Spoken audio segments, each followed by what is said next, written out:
Welcome back sa ating channel mga kaibon. Ang video natin ngayong araw is ipapakita ko sa inyo yung mga bagong kalapati natin mga kaibon. And then ipapakita ko rin sa inyo yung update dito sa ating bagong loft mga kaibon. So samahan nyo ako ngayong araw mga kaibon.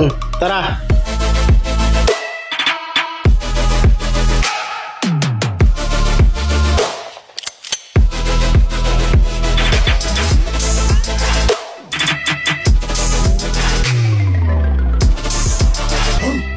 Ayun, welcome back ulit sa ating channel mga kaibon. So ang video nga natin ngayong araw is ipapakita ko sa inyo yung mga bagong ibon natin na kalapati mga kaibon. And then tapos na rin yung ating pinagawang loft mga kaibon. So ipapakita ko sa inyo mamaya. So konti na lang, mga perch na lang at saka yung trapdoor na lang ilalagay natin. So bali kakatapos lang natin maglinis kanina mga kaibon. Ayan, kung mapapansin nyo, malinis na yung ating ibunan. So nandito nga sa side na to yung ating mga African lovebirds mga kaibon. Ayan. So wala pa tayo masyadong update sa mga yan mga kaibon dahil nga hindi pa nagsisitlugan. And then halos kakalipat lang din ulit natin mga kaibon, kaya medyo nabulabog yung mga ibon natin. Kaya medyo mag-a-adjust muna yan mga kaibon bago sila mangitlog ulit. So ayan yung mga pababa natin nung nakaraan, mga yellow bull na split ino. Sure split ino yan mga kaibon.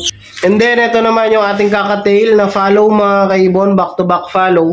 So dito natin sila linagay dito sa side na to kasi nga hindi sila kakasya dito mga kaibon. So saktong-sakto kasi yung cages natin dito na 4. So pagka yung kasing linagay natin, medyo malaki kasi yun mga kaibon.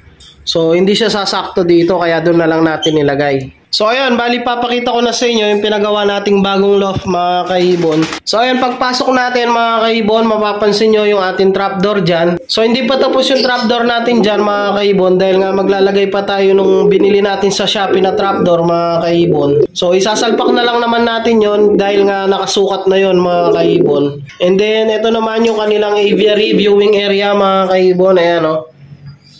So medyo malaki na rin to mga kaibon. Ayan o.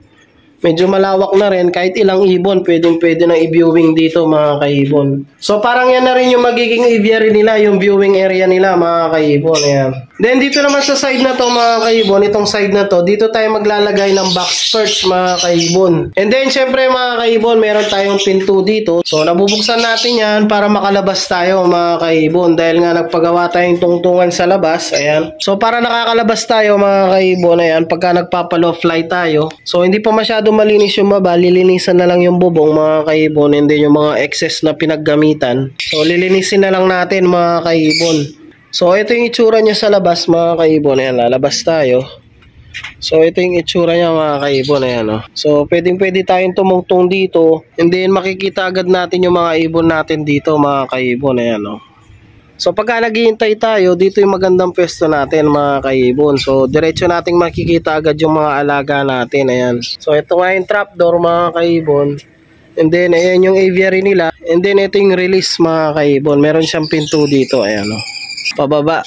So ayun, meron siyang stopper doon para hindi siya didiretso pababa. Ayan mga kaibon o. So pagka dito sa loob, ayan. Dito sa loob, dito na rin sila lalabas mga kaibon pagka magpapalow fly tayo. So ayan mga kaibon, simple lang yung loft natin. Meron tayong aviary, trapdoor, pinto, and then meron tayong terrace sa labas para makakalabas tayo mga kaibon. Ayan. So medyo maluwang naman yung loob natin mga kaibon. Ayan, kung mapapansin nyo, meron pa tayong mga cages dito. So dito na lang natin ipipwesto yung mga breeder natin. So pwede pa tayo maglagay dyan, pwede pa natin ipatong. Pero sa ngayon yan muna mga kaibon dahil nga hindi naman natin balak mag-alaga ng sobrang dami. So mag-start pa lang naman tayo mga kaibon kaya hindi tayo mag-aalaga ng sobrang dami. So ayan mga kaibon, ito na yung mga breeder natin. So unahin natin to. So ito yung hen natin mga kaibon, black grizzle. So Taiwan line mga kaibon, anak daw ng Taiwan. So bali nakuha pala natin yung mga ibon natin na to through swap mga kaibon. So nakipag-swap tayo dun sa mga alaga nating African lovebirds. So ito nga yung kapalit mga kaibon, mga kalapate. So bali itong dalawang breeder mga kaibon, isa lang yung pinagkuhanan natin, isang tao lang. And then yung sa baba naman is kakakuha lang natin kanina mga kaibon. Ayan o. So, unahin muna natin to. Ayan, yung ating hen. Black Gristle, mga kaibon, Taiwan line. And then, ito naman, Taiwan X Vandenbroek, mga kaibon, yung ating cock. And then, meron silang itlog ngayon, mga kaibon. Oh. So, ilang araw na yung itlog na yan. Kaso lang, ngayon pagkatapos nating maglinis, parang na-stress yung hen natin, mga kaibon. Ayaw niyang upuan. Dahil nga nung mga nakaraang araw, mga kaibon, nilabas natin yan. Wala sila dito. Nasa labas sila, mga kaibon, doon sa ilalim ng lamesa. Pero ngayon, nung naglinis na tayo dito sa ating loft, mga kaibon, nilipat na natin sila dito. Kaso, ang problema, mga kaibon, parang ayaw nang upuan ng hen natin. Ayan, oh. Pero, tignan pa rin natin. Baka medyo na-stress lang yung ibon natin. So, sayang, fertile pa naman parehas yung itlog, mga kaibon. So, next naman, dito sa baba, mga kaibon. So, isa lang yung pinagkuhanan natin nito, tsaka nito, mga kaibon. So, ito yung hen natin, yung ating off color. So, bali, Taiwan line din daw yan, mga kaibon. And then, yung cock natin is Taiwan line din, mga kaibon. So, bali, tiwala na lang ako dun sa pinagkuhanan ko, mga kaibon. So, nung nag-usap naman kami, okay naman siyang kausap, mga kaibon. Pero, syempre, susubukan pa rin natin yung mga alaga natin na to, mga kaibon. So, ibibreed natin sila. And then, itatry natin yung magiging anak nila kung magiging ayos ba, mga kaibon.